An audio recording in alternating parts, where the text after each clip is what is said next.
De Cláudia a monja, de jornalista a budista, de avó a influencer. Ela transforma olhares e percepções com suas experiências e a gente aprende que nada é fixo nem permanente com Monja Coen.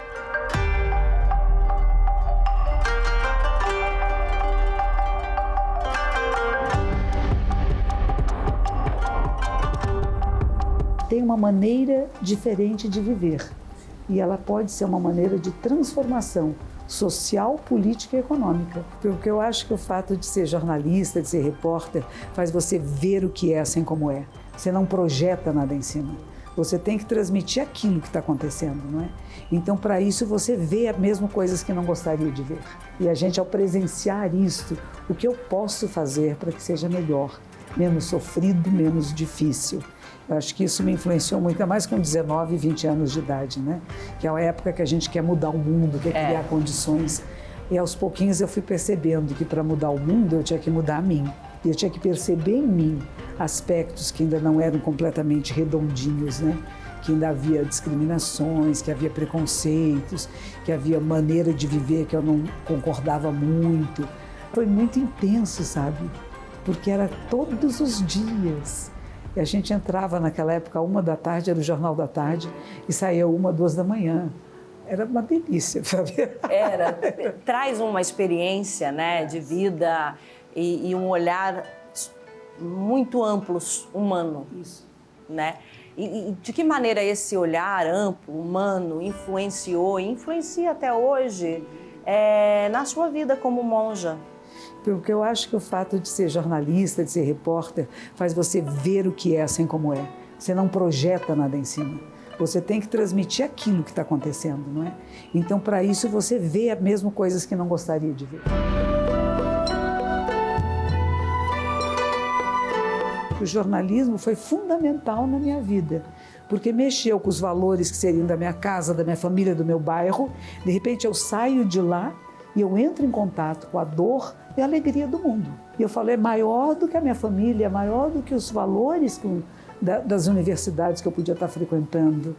É a universidade da vida, né? Quando eu voltei para o Brasil, eu fiquei num tempo no bairro da Liberdade, não tinha ninguém me ajudando, no começo era só eu e algumas pessoas japonesas. E eu comecei a fazer cartazinhos. Hoje vai ter meditação. Eu escrevia com letras coloridas, sabe? mudava o horário. Então as pessoas que entravam viam. E depois disso veio um grupo de pessoas, não, nós vamos ajudar a senhora, precisa ser mais ordenado, precisa estar tudo muito certinho, bonitinho. E a informação se perdeu. E as pessoas às vezes não entendem isso, que não é fazer um quadro bonitinho, que tem as letras iguaizinhas e todos muito semelhantes, que você perde o essencial, que é qual é a mensagem. E a mensagem às vezes precisa ser mais colorida, precisa, não é verdade? Sim, tem toda uma técnica. Exato. Né? Como provocar essa atenção? Por exemplo, o Papa Francisco esteve no Congo, não é? E pouquíssimas coisas foram publicadas sobre o que ele falou. E ele foi muito violento no que ele falou. Ele disse, eu não quero mais diamantes manchados de sangue. Gente não pode continuar explorando a mãe África. Ele fez um discurso muito forte e que mesmo dentro do Vaticano não foi tão divulgado. Il veleno dell'avidità ha reso i suoi diamanti insanguinati. A gente tem certa urgência, sabe? Urgência de falar para as pessoas, acorda. O que estamos fazendo? Por que estão brigando?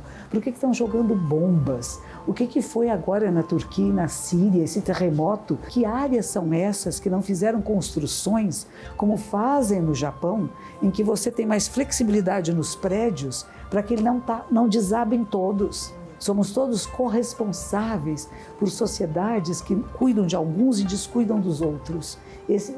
E os Yanomamis, agora, esse horror. Há pouco tempo atrás teve o dia da comemoração do Holocausto, né? Lembrar-se junto do Holocausto. E as fotos que a gente vê, os filmes que a gente viu dos judeus e dos não-judeus que foram presos e torturados e mortos, aqueles esqueletos iguaizinhos Yanomamis.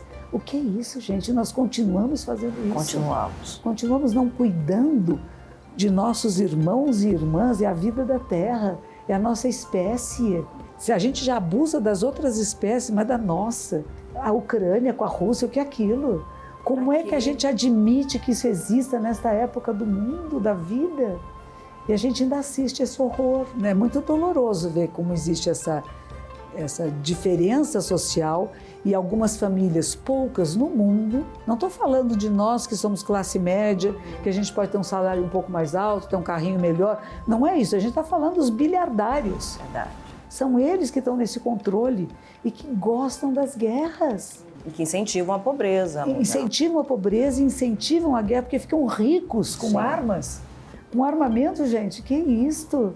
Quando a gente fala, era melhor não ter exércitos, não precisar de exércitos, porque nos respeitaríamos uns aos outros, não teríamos guerras, nem fronteiras a defender, porque compartilharíamos da terra, dos alimentos e da vida. Talvez alguma coisa que lá no futuro as pessoas vão olhar para nós agora e falar, olha como eles não sabiam ainda.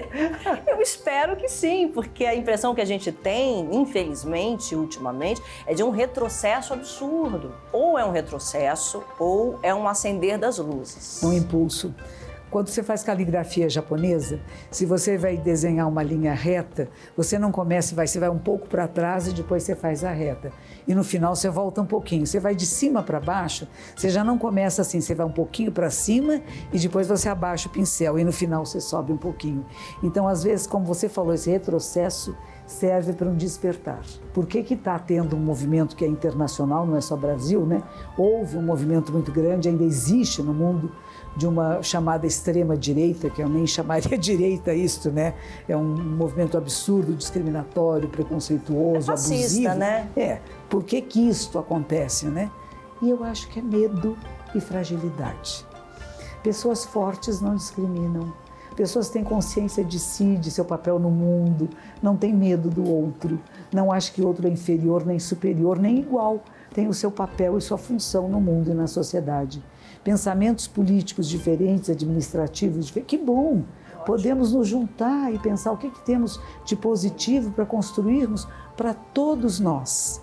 E não para um grupo seleto que eu vou dizer, esses aqui são os bons e vão ser salvos. Ou o Leonardo Boff fala isso, eu adoro.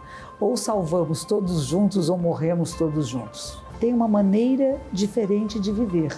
Sim. E ela pode ser uma maneira de transformação social, política e econômica. Não é só eu me sinto bem, não é eu me tranquilizo. Eu tenho que encontrar o meu eixo de equilíbrio para poder atuar no mundo. E comunicar, eu acho que é essencial.